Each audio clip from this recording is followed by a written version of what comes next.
En automne, les arbres perdent leurs feuilles et dévoilent leurs secrets avec les Forestivités, un festival pour parler de la filière et de l'usage du bois. Animation, rencontres et activités, l'univers du bois local est raconté aux passionnés ou aux néophytes. Certains viennent même avec leurs petits-enfants. On est venu en famille, oui. Ça permet de découvrir d'abord la forêt, la gestion de la forêt, les techniques utilisées. Et on est quand même assez concerné parce qu'en plus on habite à côté d'une parcelle où il y a des exploitations relativement loufoques.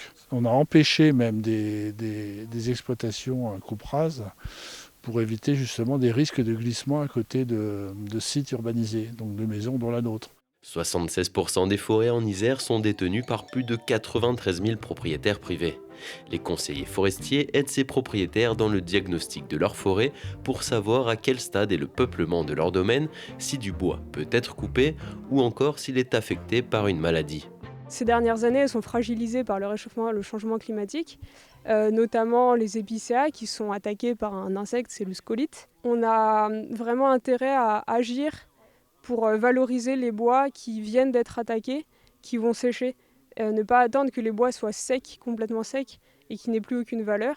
Des bois qui ont mis 50, 60, 80, 100 ans à pousser, autant les valoriser dans leur meilleure qualité, donc en sillage. Avec le satellite, le drone est l'un des outils pour cartographier une forêt. Certains drones peuvent coûter des dizaines de milliers d'euros, mais ils permettent de cartographier 10 hectares de bois en quelques minutes. Les photos sont ensuite transférées sur des logiciels pour détecter tous les problèmes. L'intérêt du drone, c'est aussi d'avoir de la donnée en temps réel très rapidement, quoi. Il y a des logiciels qui permettent de déterminer des problèmes sanitaires qu'on ne verrait pas forcément à l'œil. Nous, on travaille justement avec les drones sur le multispectral qui nous permet de voir en amont s'il y a des problèmes quelconques, hein, de vigueur d'arbres, de maladies.